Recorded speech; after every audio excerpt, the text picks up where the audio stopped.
Até a hora que Deus me der um sopro de vida, a gente trabalha para ele e para meus irmãos. Ou a gente só está feliz quando vê os outros felizes, né?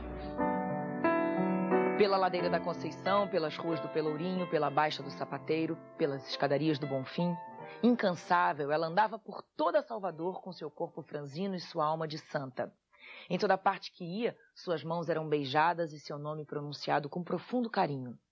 Irmã Dulce, chamada pelos baianos simplesmente de mãe, virava e revirava a centenária cidade em busca de pobres com quem pudesse repartir suas riquezas, o amor e a solidariedade. Acolhendo meninos esquecidos pela sociedade, doentes largados à própria dor e velhos abandonados à sua solitária memória, ela ganhou, sobretudo, a veneração dos brasileiros.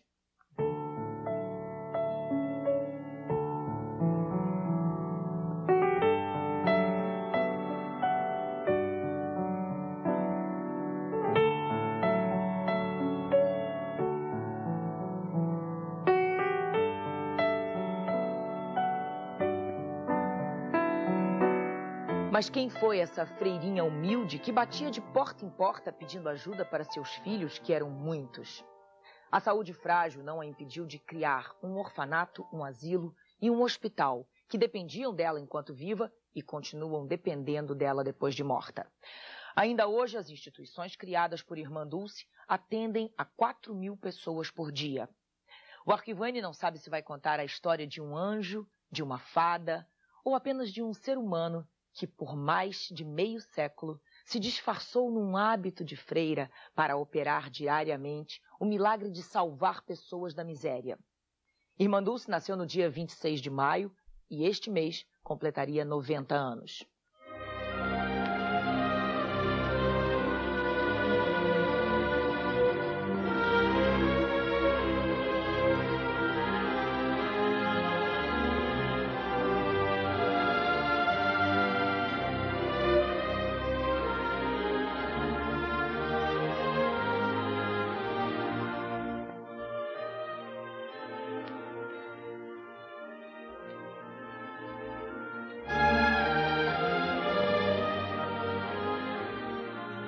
Queres dedicar toda a tua vida a Deus? Sim. Eu, Irmã Dulce, faço voto e prometo a Deus Pai Todo-Poderoso e a vós, Padre, viver para sempre em castidade, obediência e pobreza, observando as regras da Ordem Terceira Regular de São Francisco e as constituições da Congregação das Irmãs Missionárias da Imaculada Conceição, da Mãe de Deus.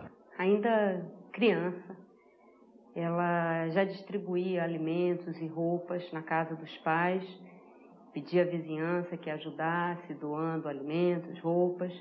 E aos 13 anos, quando ela foi visitar bairros pobres com as tias, ela ficou impressionada e pediu ao pai que gostaria de ingressar num convento e se dedicar às pessoas mais carentes. As pessoas já sabiam que ela era, posso dizer, uma pessoa enviada de Deus, um instrumento de Deus, e as pessoas já que recorriam muito a ela. Pequenina em altura, frágil na aparência, com um fiapo de voz, essa freirinha baiana era, na dura realidade das ruas de Salvador, uma mulher forte, que não fugia da chuva, sol ou cansaço, para acudir os necessitados, recolher os mendigos e tratar os doentes. Sem se deter diante das dificuldades, ela cumpria um objetivo obsessivo: salvar vidas humanas de quem estava por um fio de esperança.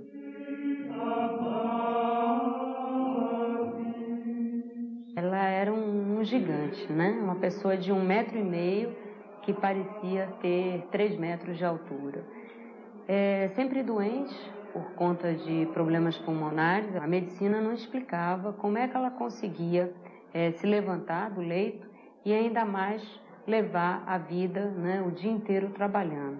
Então é aí que a gente vê, né, na vida de Irmã Dulce o dedo de Deus fazendo dela um grande instrumento para a sua obra. Aqui é um milagre da providência divina, a gente vê o dedo de Deus aqui dentro. Mas por quê?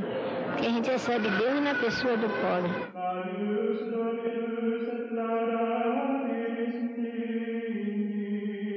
Tendo Maria Rita por nome de batismo, Irmã Dulce era o nome de religiosa. Naquela época, quando a jovem entrava para o convento, trocava o nome. E, no caso, eles fizeram uma homenagem à mãe dela, já falecida, Dona Dulce. Ela foi criada no Campo da Pólvora, em Salvador, e assistia às missas na igreja de Santana. Quando menina, adorava futebol. Eu ia todo domingo para a graça, para futebol, com meu pai. Era, faltava 5 vezes em falar, rouca de gritar. Meu preferido era Popó, era um escuro com as pernas assim. Se ele fosse vivo hoje, a filha era Pelé, era danado na bola. É mesmo? Qual é a equipe que ele jogava? Ipiranga, eu era do Ipiranga. Eu era fã do Ipiranga. Mas quando eu comecei a visitar os doentes, acabou o futebol, acabou tudo. Maria Rita tinha 13 anos quando trocou as brincadeiras de futebol, grande paixão da menina, pelos pobres. Hoje, com 76 anos, ela está doente e raramente sai do quarto. Com apenas 35% da capacidade respiratória, ela dorme só 2 horas por dia e sempre sentada. Essa freira, que parece pequena e frágil, ficou conhecida na Bahia na década de 40 pela ousadia. Sem dinheiro, Irmã Dulce recolhia os doentes nas ruas de Salvador e os levava para onde fosse possível. Um dos primeiros lugares que ela usou para recolher esses doentes foram aquelas arcadas da Colina Sagrada do Bonfim. Ela e os doentes foram expulsos daqui pelo prefeito com a justificativa de que estavam atrapalhando o turismo. Dessa época, a Irmã Dulce guarda lembranças de uma vida difícil. Primeiro, eu botava as crianças num barraco de madeira, aqui junto era a cozinha, e os ratos riam as crianças. Quando foi um dia, eu fui na saúde municipal pedir isca para matar o rato. Eles disseram que não tinha. Eu levei um lençol todo sujo de sangue para eles verem, tinha ruído 5. Será que não tinha aí? E o que aconteceu que eu não tinha mais dinheiro. Aí eu me encostei na parede onde era a antiga Escola de Belas Artes. Era ali. Aí me encostei na parede e comecei a chorar. Aí passou um amigo meu, disse, o que é que tem? Disse que eu não arranjei a isca e não tenho dinheiro para voltar. Aí ele me deu 5 mil reais, era muito dinheiro, né? Aí eu voltei. Irmã Dulce tem um papel fundamental na história da Bahia. A gente não pode esquecer que na década de 30, numa sociedade patriarcal, Irmã Dulce, como mulher, como religiosa, vai romper com todos os paradigmas e começa a ir à rua. Ela não se contenta em somente ser a religiosa que dá atendimento espiritual. Ela põe em prática a verdade evangélica. A oração sem obra é morta. Era aqui que Irmã Dulce trazia os doentes, mas agora está muito diferente. Aqui eram arcadas abertas, só tinha colchões no chão, mas com 15 dias o padre pediu a ela que se retirasse. Tirasse o povo daqui. O pessoal, os pobres daqui, porque ficava muito feio. Aqui debaixo da igreja Senhor do Bonfim, uma igreja que recebia tanto turista, como é que Irmã Dulce fazia uma coisa dessa? Ela disse, mas padre, eu não tenho para onde levar meus doentes. Mas Irmã Dulce, eu não posso consentir. Foi daí que ela saiu com seus doentes, eles mesmo carregando sua esteirinha, seus colchões, e foram para o mercado do peixe. Irmã Dulce também foi expulsa do mercado dos peixes, mas não desanimou. Levando todos os seus doentes, ela foi parar no Largo de Roma, junto do convento das Irmãs Imaculadas. Quando foi jogada para fora do mercado do peixe, não sabia onde botar os doentes dela. Então ela foi à superior e perguntou, irmã, a senhora quer me dar aquele galinheiro para eu botar meus doentes? Ela disse, mas Irmã Dulce, num galinheiro você vai botar doente? E as galinhas? Ela disse, não se incomode não que eu dou jeito. Botaram esteira pelo chão, recolheu, botou os doentes todos para dormir, depois chamou a superiora. Irmã superiora, vinha ver meu novo hospital. A irmã ficou boba. Disse, e minhas galinhas? Já está na barriga dos pobres.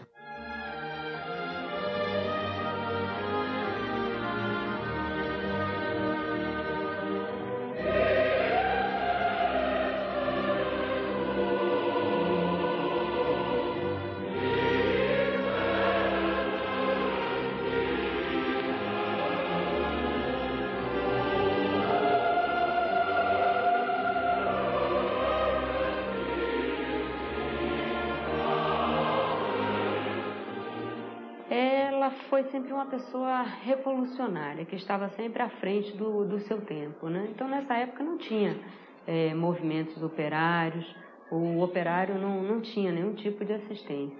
Quando não se falava ainda em defesa dos interesses, dos direitos dos trabalhadores, Irmandulce luta pela criação do primeiro instituto, primeiro espaço de acolhimento dos operários. Cria o Círculo Operário.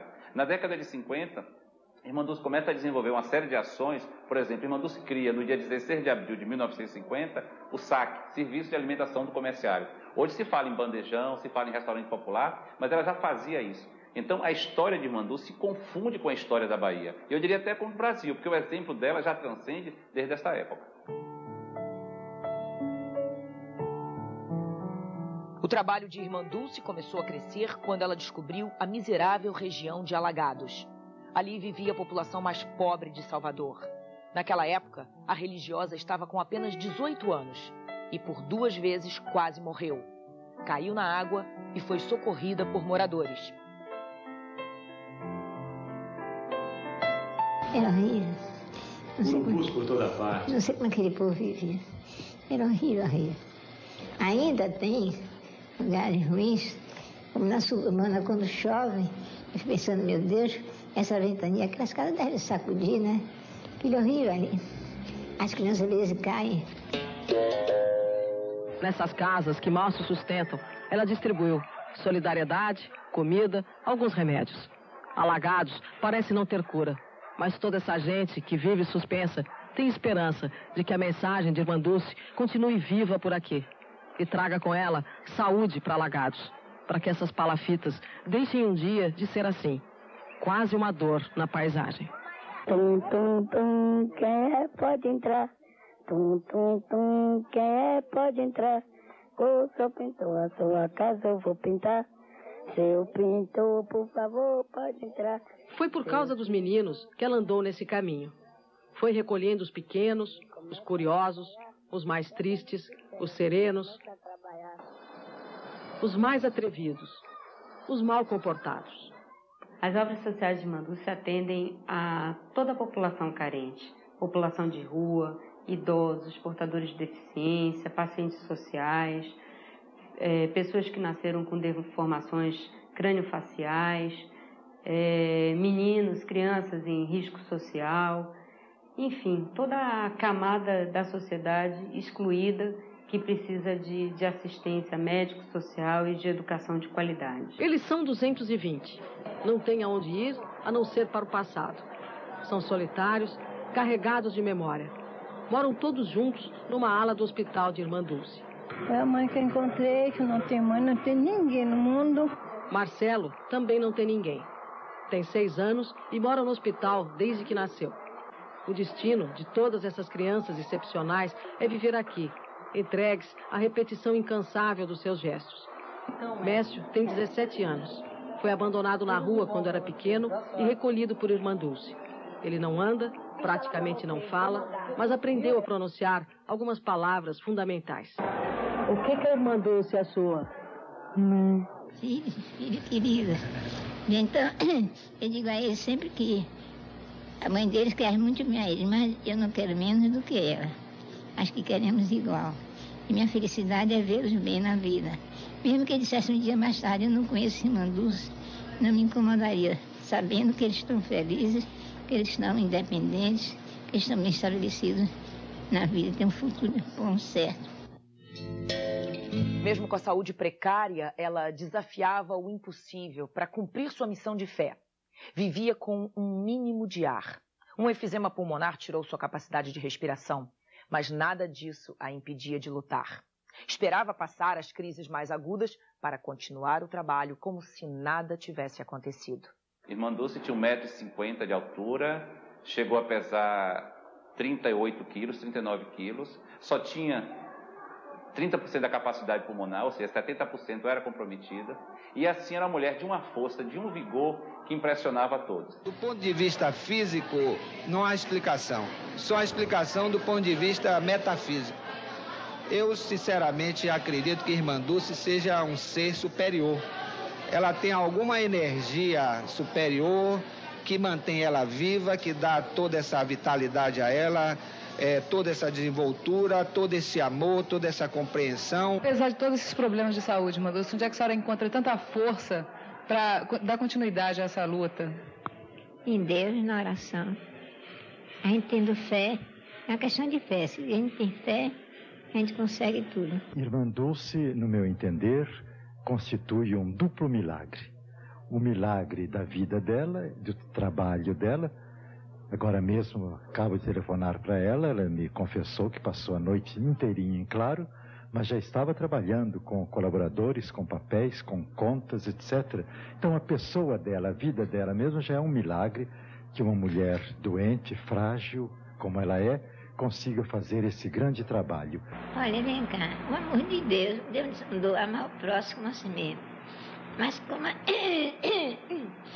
assim mesmo grifado. Não como assim mesmo que dá uma esmola, dá um pão, um café. Como assim mesmo a gente quer mais do que isso. Que amor, quer cuidar do carinho. Então, eu passo na rua, vejo doente lá jogado. Eu dou um pão, dou um café, eu vou adiante. Existem relatos, inclusive, de pessoas contemporâneas que diziam que a impressão que eles tinham é que Irmã Dulce crescia quando ela estava diante de uma dificuldade. Então, eu acho que, acima de tudo, foi um ser humano, foi uma pessoa que Deus colocou na Terra para interferir, para alterar a vida das pessoas e, acima de tudo, fazer com que aquelas pessoas que não tivessem compromisso com as questões sociais, com a responsabilidade social, pudessem repensar a sua vida. O pessoal diz, Irmã Dulce pede muito. Mas pede muito por quê? É o lugar que tem maior número de doentes. 970 doentes. Enquanto os hospitais estão parando, estão sem internar os doentes, sem dar medicação, enquanto as instituições estão atravessando essa crise, aqui não para nada e a gente está construindo, sempre construindo. Em 1988, Irmã Dulce foi indicada ao Prêmio Nobel da Paz, um prêmio almejado pelos grandes altruístas. O troféu não veio, mas ela não ligou. O que lhe dava um grande orgulho era assistir aos seus doentes se recuperando, o hospital atendendo sem discriminação, as pessoas sorrindo por uma graça recebida. Esse era o maior trunfo. Foi uma surpresa. Num primeiro momento ela ficou assustada, que isso, eu não mereço, eu faço para Deus, não faço para os homens, mas foi preciso mostrar a ela que o prêmio vinha atrelado a uma doação financeira e que essa doação poderia ampliar o trabalho dela, ajudar mais pessoas, e aí ela acabou rezando para que isso acontecesse, mas eu acho que se o prêmio não veio, pelo menos ela conseguiu se tornar mais conhecida internacionalmente, com o apoio inclusive da Rainha Sílvia. Eu não tenho, graças a Deus, nenhum sentimento de vaidade, nada, porque seria até um contrassenso de minha parte, porque eu sei que é Deus que faz tudo.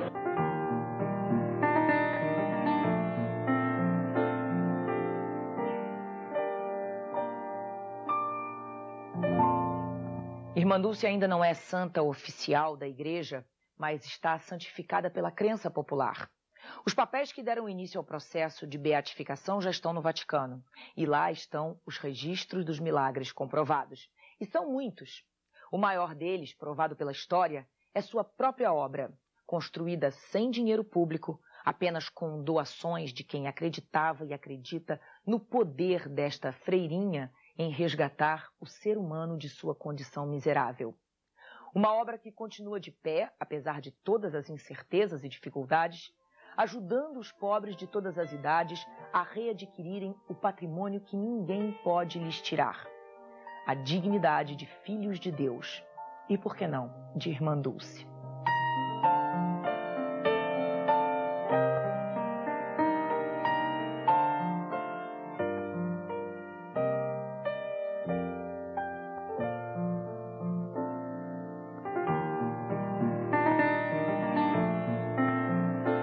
Irmã Dulce.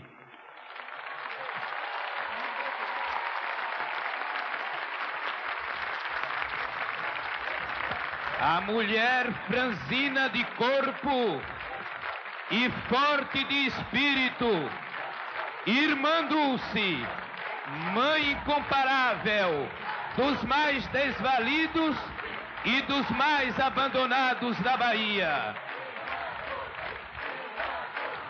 Haviam quase 500 mil pessoas nessa missa, e no momento em que ela foi chamada a subir até o altar, o povo gritava o nome dela, chegou a criar uma brincadeira dizendo: Irmã Dulce está ofuscando a visita do Papa.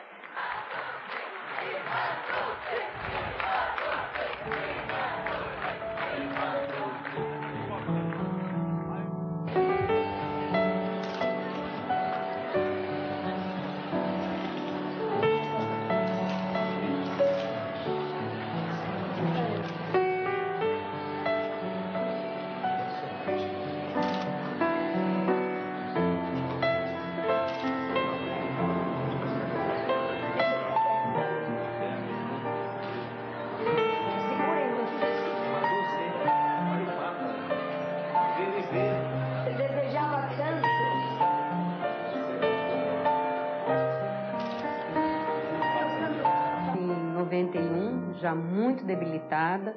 A gente não sabia como ela ia reagir ao ver o Papa, né? Poderia ser os instantes finais da sua vida, mas ela demonstrou uma alegria imensa, apesar de todo o sofrimento que ela estava vivendo, e foi uma emoção para todos nós que presenciamos aquele momento.